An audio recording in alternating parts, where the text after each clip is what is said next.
अस्सलामुअलैकुम दोस्तों, आज हम एक इंटरव्यू लेंगे। उस इंटरव्यू में वो कौन सी हस्ती है, वो कौन सा खास बंदा है जिससे हम लोग इंटरव्यू लेंगे और वो आप लोगों को बहुत ही पसंद आएगा और वो आपकी फेवरेट पर्सनैलिटी है। जी हाँ दोस्तों, तो चलिए हम अपना इंटरव्यू कंटिन्यू करते हैं और हम टोटल प्रोसेस हम आपको बताएंगे कि वो पर्सनैलिटी कहाँ की है और वो आपकी फेवरेट पर्सनैलिटी है जिसे हम आज इंटरव्यू लेने जा रहे हैं। तो अस्सलाम वालेकुम शैतान भाई, क्या हाल है आपके? भैया मेरा नाम तो शैतान है, लेकिन काम में शैतानों वाले ही करता हूँ। शैतान भाई, आप आजकल क्या कर रहे हैं? आजकल जो मेरी मसरूफियात है वो ये है कि मैं लोगों को सियासत में बुला रहा हूँ, मतलब सियासत में डाल रहा हूँ और सियासत में रहकर ही उनका बेड़ा गर्क और उनका फ्यूचर तबाह करूँगा। उनकी भी काफ़ी मुख्तसर जो कैटेगरीज हैं, जिसमें अगर वो स्कूल जाते हैं या कॉलेज जाते हैं या कहीं जॉब पर जाते हैं, तो मैं सियासी मिनिस्टरों से मिल के उनके अंदर घुस के और उनको एक बिरयानी की प्लेट और कुछ चूड़ियाँ और कुछ मेहंदियाँ और कुछ दुपट्टे उनकी फैमिली को दे के उनको खरीद करने में उनकी मदद करता हूँ, क्योंकि मैं बहुत ही खतरनाक और इलमदार और लोगों को ख़त्म करने वाला हूँ। अब मैं यही चाहूँगा कि हमेशा मेरे साथ और आने वाले वक्त के साथ तुम लोगों को भी मैं गुमराह करूँ। अच्छा, बहुत ही अहम और आसान सा सवाल आपके लिए कि रमज़ानों में आपने क्या क्या किया है, जो हम अपने नाज़रीन को बताएंगे कि रमज़ान में आपने क्या क्या किया। अच्छा, आप सच बताइएगा कि रमज़ान में आपने क्या क्या किया और रोज़े में हालत में आपने लोगों को क्या क्या करवाया, या आप ये बता सकते हैं कि मस्जिद की जो सफ़ होती है उसमें आपने किस मुस्तई को जगह दी या किसी बड़े इंसान को जगह दी। तो ये वीडियो तो लाजमी हमारे ऑडियंस ने कहा है कि हमें ये सवाल तो आप लोगों ने लाजमी पूछना है कि जो आप हैं वो रमज़ानों में किस तरह आपने गाइड किया था मस्जिद के अंदर। मुसलमानों को भड़काना कोई मुश्किल काम नहीं मेरे लिए, क्योंकि जब मुसलमानों के आगे एक साइड में पैसा, एक साइड हवस या एक साइड में कोई ऐसा उनका फायदा रखूं, तो वो नमाज भी छोड़ देते हैं और रब की इबादत भी छोड़ देते हैं। तुम्हें तो पता है कि मैंने कैसे सजदा करने से मना किया था, जिसकी वजह से मुझे हमेशा की तरह ज़मीन पे भेजा गया और ये कहा गया कि अब तुम इंतशार फैलाओगे और जो मेरी उम्मत होगी वो इंतशार से बचेगी। पर आज आपके सामने मैं हूँ, कोई नहीं बच सकता मुझसे, ये तो तुम्हारे सामने ही है। अच्छा, मैं आपको एक बात बताना चलूँ कि हमारी जो ऑडियंस है वो आपसे बहुत ही इत्तेफाक करेगी, क्योंकि रमज़ानों में भी आपने हमारे ऑडियंस का साथ दिया है और हमारे ऑडियंस भी आपको इस वक्त देख रही है, क्योंकि आप लाइव इंटरव्यू पे हैं और हम लोग भी यही चाहते हैं कि आप ऐसे ऐसे चीज़ें देखें और ऐसी ऐसी चीज़ें सीखें जिस तरह से हमारे शैतान भाई ने, मतलब ये कहा जाए तो हमारे इंटरव्यू के दौरान जो हमारे शैतान भाई हमारे जेडी वॉइस पे आए हुए हैं वो आपको बताएंगे किस तरह से रमज़ानों में और कितने लोगों को उनने अपने पास बुलाया और अपनी ताकत का इजहार दिखाया। रमज़ानों में मैंने जिस तरह मुसलमानों को भड़काया, जो ईमान वाले थे वो मुझसे बच गए शेठ, लेकिन जो ईमान वाले नहीं थे उनको मैंने इतना तड़पाया, इतना उनकी नीयतें खराब की कि उनकी नीयत खराब हो ही गई। जिसमें मैंने एक मस्जिद में देखा कि एक बंदा था जो कि मतलब परस्त था, मफाद परस्त था और दूसरों का बुरा चाहने वाला, जिसकी दाढ़ी थी, जिसके ऊपर वाइट टोपी थी। तो मैंने सोचा क्यों ना इसके साथ मिलके ही इंतशार फैलाया जाए। तो बात वही हुई कि जिस तरह से वो खड़ा हुआ था एक सफ में और अपने पास किसी गरीब को खड़ा होने नहीं दे रहा था, तो मैंने उसे दिल के अंदर गया और मैं उससे ये बताया कि सामने से वो आ रहा है पैसे वाला बंदा, उसको अपने साइड पे खड़ा कर। और उसने वही किया कि गरीब को भगाकर, क्योंकि नमाज शुरू होने वाली थी जुम्मे की, तो उसने वही किया जो मैंने उसे कहा। मैंने उसे कहा कि ए इंसान, जो सामने से आ रहा है वो पैसे वाला है, वो तेरा फायदा सोचेगा, और तेरा काम क्या है? उसे लाइन में खड़ा कर, सफ में खड़ा कर। वो जो गरीब है उसे भेज दे कहीं पर, तो खुद ही जाएगा कहीं पर। तो उसने, मौलवी ने आकर ऐसे ही किया। हालांकि वो मौलवी नहीं था, पर उसने ऐसे ही किया कि गरीब को सबसे भगाकर और खुद अमीर को लाइन में खड़ा कर कर और उसने नमाज पढ़ी। इससे किसका फायदा हुआ? अफसोस, एब्सोल्युटली नॉट, मेरा ही फायदा हुआ।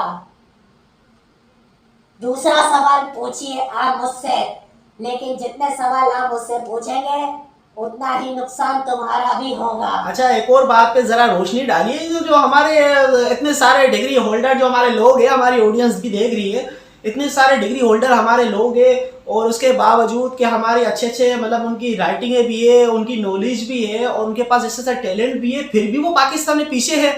हमारी ऑडियंस जानना चाहती है कि मतलब कि आप किस तरह उनको मतलब उनको पीछे करके अंगूठा छाप को आगे बढ़ाते हैं, और किस तरह मतलब जो पर्ची वाले लोग होते हैं वो आगे आते हैं। मतलब हमारी ऑडियंस ये पता करना चाहती है कि आप में वो कौन सी ऐसी कला है जिससे आप मतलब कोई सियासतदानों को आप आगे अंगूठे छाप लोगों को आप 3-4 ग्रेड 9 ग्रेड की जो आप सीट है वो आप ऑफर कर देते हो। इस पर तो कुछ रोशनी डालिए, ताकि हम मेरी भी कुछ रहनुमाई हो। मैं भी एक साफी बनना हूँ, तो मेरी भी कोई पर्ची वर्ची लगेगी नहीं लगेगी? ये हमारी ऑडियंस पूछ रही है, मैं नहीं पूछ रहा। इस अच्छा, इंटरव्यू के बाद तुम्हारा प्रमोशन तो पक्का हो गया समझ लो।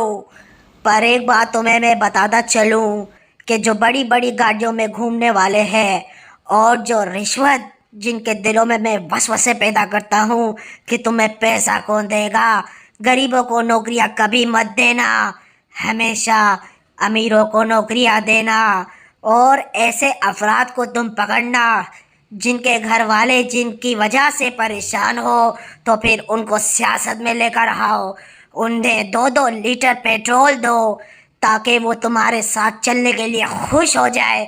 और ये तो मेरे बाएं हाथ का कमाल है कि आजकल के जवानों को तबाह और बर्बाद करने के लिए मैंने सियासत ज्वाइन की है, समझे बच्चे।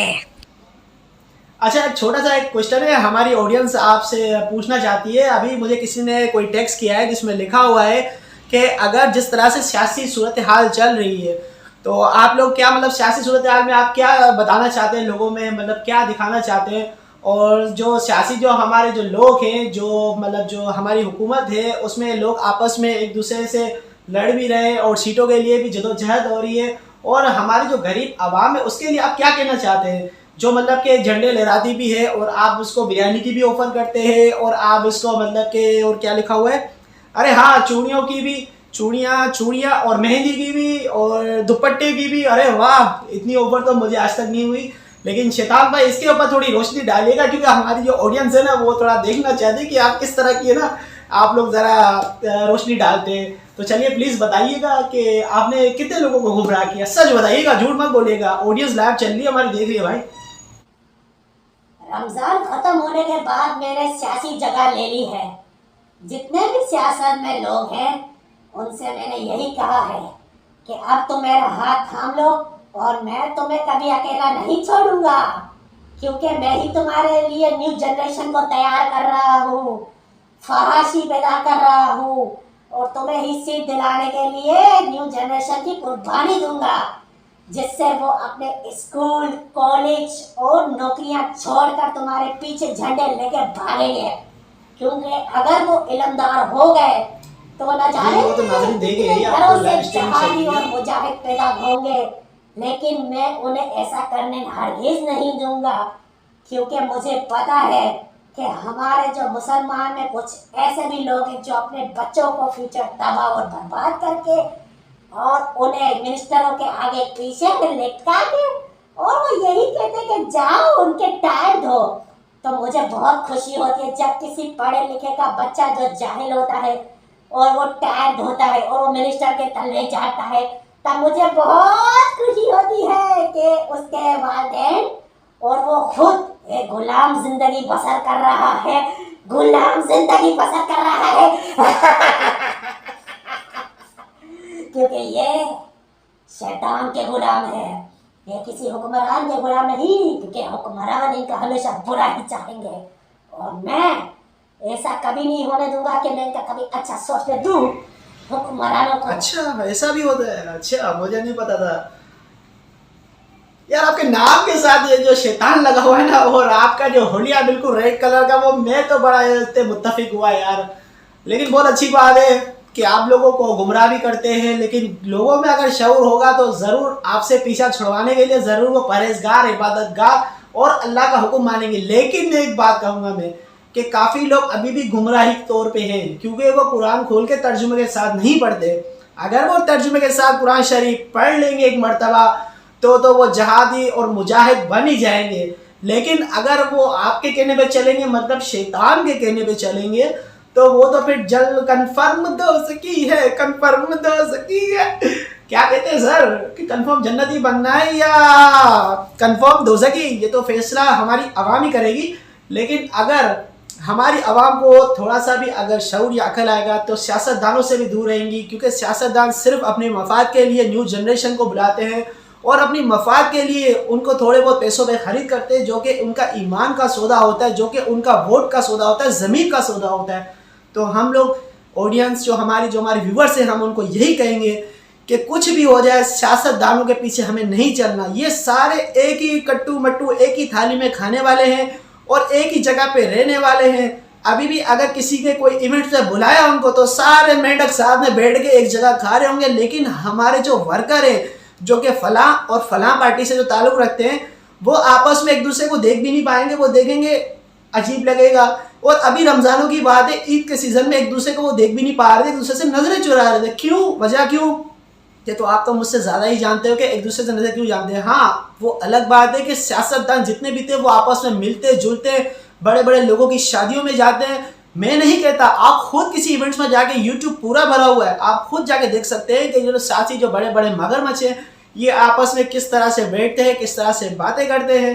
और जो हमारी जो मासूम, जो गरीब आवाम है, जो कि एक छोटी सी बिरयानी, कुछ चुनियों या फिर ऐसे कोई मेहंदी दुपट्टों की वजह से जो बिक जाती है, तो यार अपनी जो वोट का जो ताकत है वो आप दिखाओ, आपका जो हक है वो दिखाओ। ऐसा ना हो कि आने वाला कोई भी मिनिस्टर आपको इसमें खा जाए। तो चलिए, हमारा इंटरव्यू होता है ख़त्म। तो शैतान भाई, हमें भी बहुत खुशी हुई आपसे, लेकिन हमारी जो मुसलमान कौम है, अगर आपके इंटरव्यू के बाद अगर उसने कुछ सीखा होगा तो वो कुरान खोल के तर्जुमे के साथ पढ़ेगी। तो दोस्तों, ज़िंदगी ने वफा की, तो जानना मोहम्मद अकबर को इजाज़त दीजिएगा। दोबारा आपके पास हाजिर होऊंगा, तब तक के लिए है अल्लाह हाफ़िज़।